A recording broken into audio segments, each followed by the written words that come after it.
La fin la plus attendue du monde. Non, c'était quand même bien. Mais vous avez pas quand même l'impression de regarder toujours les mêmes films? De toute façon, ça fait 10 ans qu'on nous raconte toujours la même histoire. Tu veux dire quoi par là? Bah, c'est toujours un peu le même personnage qui vit les mêmes aventures. Enfin, finalement, c'est toujours la même chose. Ouais, bon, moi je trouve ça quand même un peu plus complexe que ça. Bah en vrai, il y a un gars qui a écrit une théorie sur ça. On appelle ça le voyage du héros.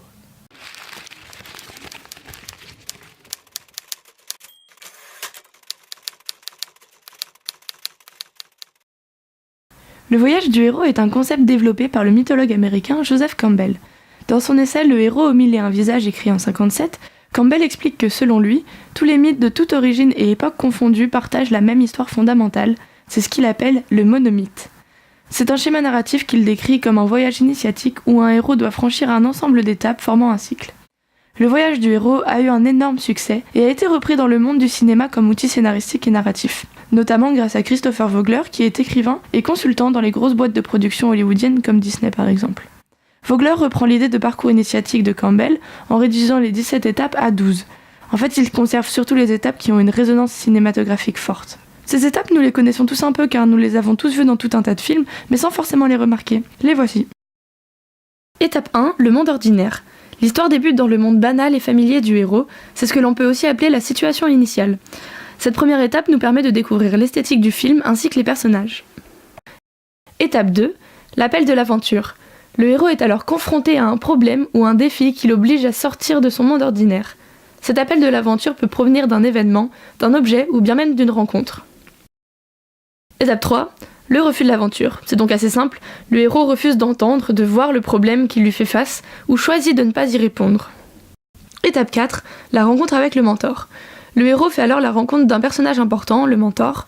Il peut rester pendant tout le film ou seulement aider le héros à surmonter ses craintes et l'accompagner pour se lancer dans le monde inconnu.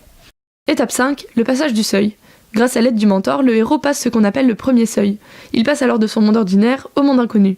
Désormais, plus moyen de faire marche arrière. Étape 6, les épreuves alliés et ennemis. Le héros rencontre alors ses alliés, mais aussi ses ennemis. Il se retrouve confronté à de nouveaux problèmes, de nouvelles péripéties, et seul ou accompagné, il parcourt les épreuves. Étape 7, l'approche de la caverne. L'idée de ce lieu sombre et clos est bien évidemment symbolique et peut être représentée par une caverne, un immeuble ou quelque chose de bien plus abstrait. Cette étape représente l'approche de l'épreuve suprême. Étape 8, l'épreuve suprême. Le héros se confronte alors à son grand ennemi, ou au cœur du problème. Il doit affronter ses plus grandes peurs, voire la mort. Étape 9, la récompense. Après avoir vécu l'apogée de son aventure, le héros est récompensé de ses actions, de son courage et de sa détermination. Il obtient alors l'objet de sa quête ou quelque chose qu'il n'était pas parti chercher au départ. Cet objet peut être soit concret ou très abstrait. Étape 10, le chemin du retour. Pendant ce retour, le héros n'est pas totalement hors du danger. Il doit faire face aux conséquences de sa victoire. Étape 11, la renaissance. Que le héros ait connu la mort ou non, il a appris de son aventure et a été transformé profondément par celle-ci. Il renaît donc, nouveau, purifié. Et enfin, étape 12, le retour. Transformé par son voyage, il est de retour dans le monde ordinaire avec les trésors ou les leçons de son aventure qu'il partagera par la suite avec sa famille, ses amis ou sa communauté. Voilà. Bon, évidemment, les étapes peuvent avoir plusieurs sens. Le monde ordinaire et inconnu peuvent être seulement symboliques et puis ça se limite pas qu'au récit épique. Parfois, dans des films, il n'y a pas toutes les étapes ou alors elles sont dans un ordre différent. Mais au final, quand on regarde bien, du drame familial à l'aventure d'un chasseur de dragons, bah la structure reste un peu la même, quoi. Donc bref, on a tendance à un peu raconter la même chose. Mais elle date pas d'il y a 1000 ans, ta théorie? Puis ça fait un peu formule magique pour film parfait. Ouais, c'est sûr qu'elle est pas toujours utilisée comme ça, là c'est un peu simpliste.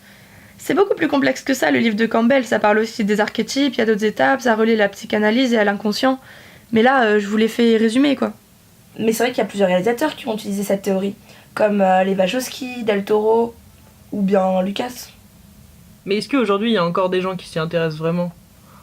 Rafik Djoumi, c'est un critique de cinéma et il a même fait une vidéo dessus il y a pas longtemps. Vous voulez qu'on aille le voir? Bah écoute, ouais, pourquoi pas. Allons-y. Allons-y.